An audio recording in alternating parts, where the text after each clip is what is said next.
Nitric oxide is naturally made in our bodies. A Nobel Prize was awarded for the discovery that nitric oxide plays a significant role in the cardiovascular system. This discovery revealed nitric oxide as a vasodilator, helping to reduce blood pressure and increase oxygen in the blood. Produced by the lining of the blood vessels, known as the endothelium, nitric oxide acts as a messenger molecule, telling blood vessels to widen or dilate, and contract or relax, like an elastic band. With enough nitric oxide, blood vessels can relax and widen, allowing blood to flow from. Nah, apa itu hipertensi? Nah, dikatakan hipertensi kalau tekanan darah kita tinggi, tapi kondisinya kronis, teman-teman. Jadi nggak cuman sekali atau 2 kali doang dicek, wah tensinya tinggi nih, berarti kita hipertensi. Enggak, ya. Tapi harus dilakukan pengecekan setidaknya 3 kali berturut-turut dalam selang 1 bulan, masing-masing 1 bulan, berarti dalam 3 bulan berturut-turut ya, dilakukan pengecekan 3 kali berturut-turut, itu selalu tinggi tensinya. Berarti baru itu kita bisa dikategorikan sebagai penderita hipertensi gitu ya. Tapi kalau cuma sekali doang, apalagi baru habis olahraga gitu kan, langsung cek tensinya tinggi, ya wajar kalau itu kan. Nah, itu namanya tidak hipertensi. Tapi kalau kita 3 kali dicek, berturut-turut tekanan darah kita tinggi, nah itu jangan-jangan kita hipertensi, ya. Di sini yang bisa membahayakan karena hipertensi itu bisa membahayakan nyawa, ya. Karena dia dari hipertensi itu bisa timbul komplikasi-komplikasi yang lebih berat, seperti bisa timbulnya penyakit jantung, stroke, bahkan kematian. So, jauh-jauh ya. Slide. Nah, ada lagi nanti pembagian hipertensi lagi. Nah, dikatakan kita hipertensi itu yang stadium berapa sih? Nah, pertama kita harus tahu dulu yang normal itu berapa. Tekanan darah yang normal adalah di bawah 120 per di bawah 80. Ya, sistoliknya di bawah 120, diastoliknya di bawah 80. Berapapun itu, kalau kita di bawah itu tensinya, itu kita masuk kategori normal. Kalau yang kategori darah rendah gimana, Dok? Darah rendah itu nggak ada ya, teman-teman ya. Kalaupun nih, teman-teman punya tekanan darah 90 per 60, tapi yang dirasakan seger-seger aja, baik-baik aja, nggak ada pusing, nggak ada lemes, itu namanya normal. Ya, kecuali nih kalau tekanan darahnya 90 atau 80 per 60, disertai dengan pusing, penurunan kesadaran, nah itu baru dikatakan darah rendah, ya, ingat ya. Nah, terus ada lagi namanya kategorinya prehipertensi. Prehipertensi ini kalau kita punya tensi, itu sistoliknya 120 sampai 129, dan diastoliknya itu di bawah 80. Nah, ini kalau teman-teman yang sudah masuk di kategori ini harus lebih hati-hati ya. Karena kecenderungannya kalau sudah di posisi ini, apalagi nggak dijaga, itu bisa makin lama makin naik. Naiknya kemana? Ke stadium 1. Stadium 1 itu dikatakan stadium 1 kalau tensinya 130 sampai 139 untuk sistoliknya, dan juga diastoliknya itu 80 sampai 89. Bahkan kalau stadium 2, itu dia lebih tinggi lagi. Tensinya di atas 140 per di atas 90. Jadi kalau udah 140 per 90 ke atas, itu udah masuk stadium 2. Jadi itu udah sangat hati-hati banget ya teman-teman ya. Di sini kenapa perlu dibedakan? Karena ini nanti akan mempengaruhi dosis obat yang teman-teman harus konsumsi. Slide. Siapa aja sih sebenarnya yang punya risiko untuk terkena hipertensi? Pertama, kita-kita yang usianya sudah di atas 65 tahun. Memang karena usia kita makin tinggi, otomatis kan sel-sel tubuh kita memang performanya sudah mulai menurun. Termasuk juga pembuluh darah kita. Sehingga di sini kita lebih punya potensi untuk terkena hipertensi. Lalu orang-orang yang makannya nggak benar, ya, yang suka makan yang asin-asin berlebihan lagi, ya, mecin-mecin, nah hati-hati tuh. Terus udah gitu kurang lagi makan buah, sayur, makannya pokoknya nggak bener banget deh. Belum lagi mungkin yang rokok juga, ya, konsumsi alkohol juga, ini nanti bisa sifatnya itu adalah merusak pembuluh darah sehingga pembuluh darah itu jadi lebih sempit dan tidak elastis sehingga bisa beresiko untuk hipertensi. Terus juga mungkin juga karena tadi ya makannya sembarangan, obesitas juga ya. Udah obesitas, kurang olahraga lagi. Nah, ini makin juga ya, makin lagi ya membuat pembuluh darah jadi kurang elastis. Nah, selain itu juga mungkin kita sudah punya faktor genetik, seperti kita punya orang tua kita memang punya hipertensi. Nah, kita juga punya resiko untuk terkena hipertensi. Tapi bukan berarti pasti akan terkena hipertensi loh, teman-teman. Semua tetap akan kembali kepada kita bagaimana menjaganya. Jadi buat teman-teman yang punya orang tua yang menderita hipertensi, harus lebih menjaga kesehatan supaya jangan ikutan kena hipertensi. Ya, slide. Penyebabnya apa? Jadi penyebabnya hipertensi ini pun dibagi dua, ya. Makanya ada golongan hipertensi itu ada dua, ada hipertensi primer dan ada hipertensi sekunder. Hipertensi primer ini itu dia hipertensi yang memang akibat masalah pada pembuluh darahnya. Jadi memang bukan karena komplikasi dari masalah lain, gitu ya. Itu dikatakan hipertensi primer. Jadi dia penyebabnya adalah memang gangguan aja pada tekanan darah. Nah, ada juga yang namanya hipertensi sekunder, di mana di sini hipertensinya itu terjadi akibat dari penyakit lain, komplikasi dari penyakit lain. Contohnya seperti gagal ginjal. Nah, karena gagal ginjal, akibat dari gagal ginjalnya dia jadi kena hipertensi. Nah, berarti hipertensi yang dia alami itu adalah hipertensi sekunder. Atau juga contohnya diabetes. Nah, awalnya dia diabetes, gara-gara diabetesnya jadi ikutan kena hipertensi. Itu juga masuk hipertensi sekunder. Di sini nanti akan membedakan juga sama ya pengobatannya. Kalau hipertensi primer, itu cukup hanya dengan mengkonsumsi mungkin obat-obat hipertensi aja. Tapi kalau hipertensi sekunder, harus juga mengatasi penyebab utamanya. Kalau enggak, hipertensinya nggak akan beres. Slide. Nah, tanda-tanda kita yang umpamanya nih, wah, jangan-jangan kena hipertensi nih. Ciri-cirinya apa? Paling khas itu adalah sakit kepala, pusing. Apalagi biasanya nih area tengkuk ya, yang sering sakitnya gitu kan. Area tengkuk gitu, rasa sakit. Atau bisa juga ngerasa malah lemes. Lemas. Terus juga udah mulai ada gangguan penglihatan. Makanya biasanya seringnya itu berkorelasi antara menggunakan kacamata dan juga hipertensi. Karena memang kita punya pembuluh darah di area mata ini kan halus banget ya, sehingga kalau bagi mereka-mereka yang hipertensi itu tuh gampang untuk bermasalah jadinya pembuluh darah di area mata, sehingga nanti nggak lama jadi ikutan pakai kacamata juga ya. Terus habis itu juga biasanya diiringi dengan nyeri dada dan juga sesak nafas, karena seandainya ini sudah mulai kena ke jantung juga ya, bahkan bisa sampai aritmia. Dan kalau seandainya dia sudah mulai kena ke ginjal, itu tuh bisa terjadi pecah pembuluh darah dan di ginjal sehingga bisa ditemukan darah di dalam urin. Slide. Nah, ini yang paling penting sebenarnya. Bagi yang belum sampai kena, tapi mungkin punya faktor resiko ya, faktor genetik tadi, tapi atau juga nggak ada faktor genetik sih, tapi belum kena hipertensi, cuman punya faktor resiko yang lain. Nah, kita harus sudah mulai mencegah dari sekarang supaya jangan sampai kita kena hipertensi, karena once kita kena hipertensi, maka seumur hidup kita akan hipertensi. Kita jadi hanya cuman bisa mengontrolnya aja, ya, tapi tidak bisa melepaskan kita sepenuhnya dari hipertensi. Nah, caranya gimana nih supaya kita jangan sampai kena hipertensi? Mulai dari perbaikilah kita asupannya.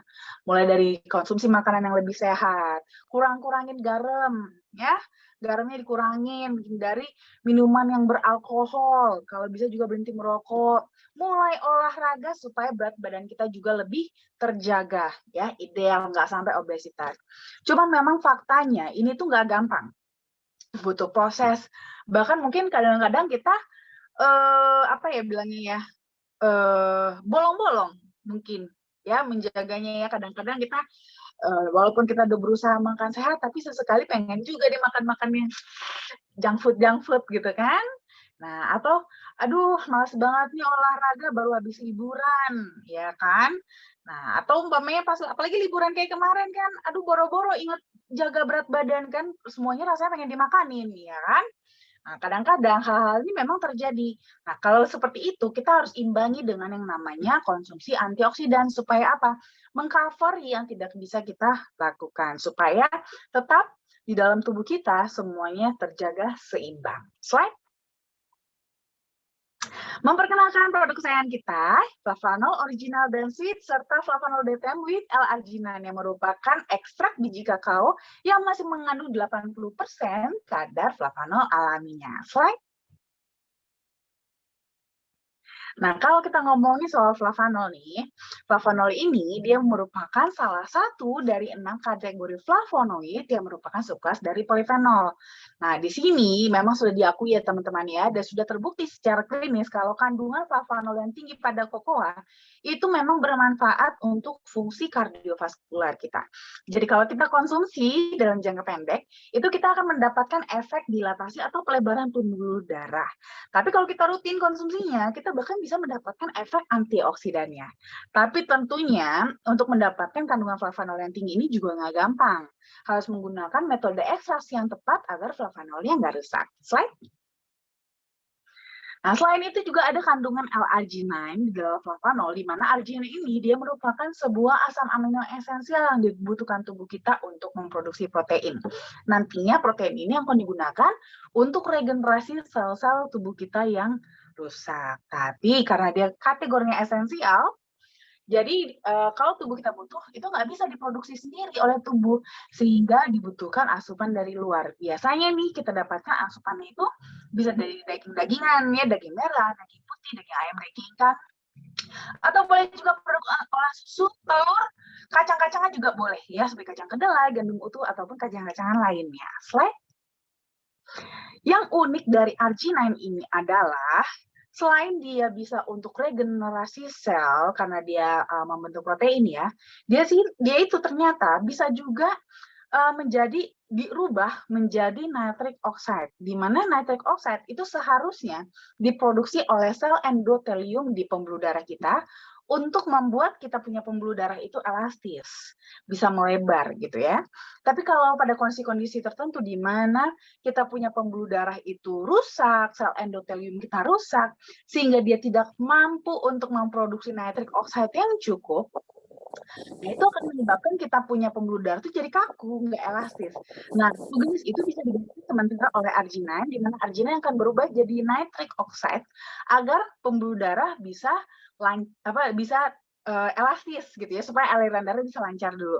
Sambil nanti antioksidan pada flavanol itu bisa membantu untuk recovery dari si sel-sel endotelium agar sel endotelium kita bisa kembali memproduksi nitric oxide yang cukup, sehingga nanti bisa mandiri lagi untuk menjaga elastisitas pembuluh darah. Nah, selain itu juga arginine juga punya peran dalam merangsang pelepasan hormon, seperti hormon pertumbuhan untuk anak-anak, ya. Ada juga bisa juga untuk hormon insulin ya buat yang diabetes, ataupun senyawa lain di dalam tubuh kita. Slide.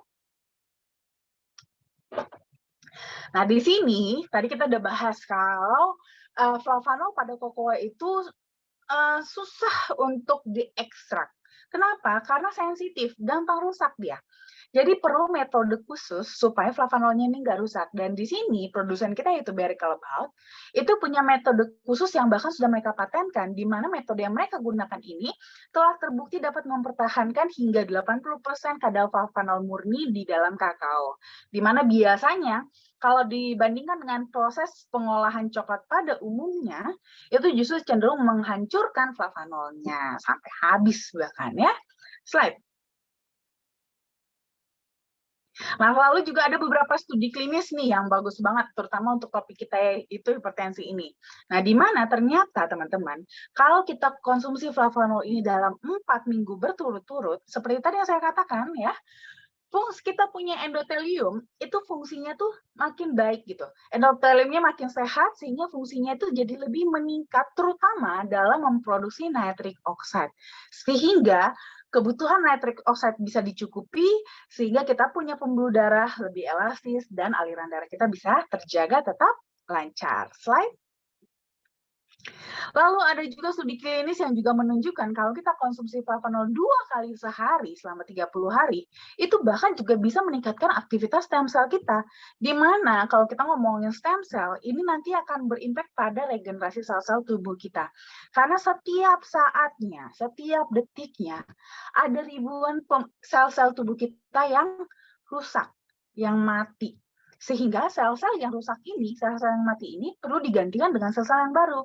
Nah, dengan aktivitas sel-sel yang baik, itu bisa terbentuk sel-sel baru untuk menggantikan sel-sel yang rusak tersebut. Sehingga kita bisa memperlambat proses penuaan di dalam tubuh kita. Slide. Selain itu juga kita sudah dapat scientific opinion juga dari EFSA atau European Food Safety Authority, di mana ini merupakan otoritas keamanan pangan Eropa, seperti BPOM-nya Eropa gitu deh ya kira-kira. Nah, di sini kita sudah bisa mengklaim manfaat produk kita yaitu cocoa flavanol itu dapat membantu memelihara elastisitas pembuluh darah, di mana ini akan memberikan kontribusi yang baik untuk mendapatkan aliran darah yang lebih normal. Slide. Bismillahirrahmanirrahim. Assalamualaikum warahmatullahi wabarakatuh. Alhamdulillah, saya minum Flavanol. Ini kakao powder drink, minuman serbuk kakao yang walaupun ini enggak terasa manis ya, ciri khas rasa coklat ya, tapi manfaatnya sangat luar biasa gitu ya. Dan tadi saya baru tes jantung, kemudian kelenturan pembuluh darah, terus juga termasuk kemarin sempat ada masalah dengan pankreas ya. Kemarin itu nilainya sangat buruk kondisinya, tapi saya minum satu bungkus, yang habis itu baru satu bungkus ya. Itu tes lagi sudah punya data yang bagus ya. Saya senang apalagi begitu ginjal, terus jantung, umur sel ya tadi ya. Umur selnya juga itu menunjukkan angka yang lebih bagus dari tes sebelumnya. Padahal ini baru minum satu bungkus ya. Mudah-mudahan karena ini memang sifatnya adalah bukan obat ya kan, makanan yang tapi ini sangat dibutuhkan oleh tubuh ya. Mungkin yang ada gangguan kesehatan, insya Allah dengan mengkonsumsi flavanol ini kesehatannya menjadi lebih bagus. Apalagi sampai sekarang pandemi COVID-19 belum selesai. Kalau kita ada gangguan atau penyakit-penyakit bawaan kayak hipertensi, kemudian diabetes ya, itu kan naudzubillah wal iyadzubillah min dzalika, sangat mengerikan. Ya mudah-mudahan ini bisa membantu.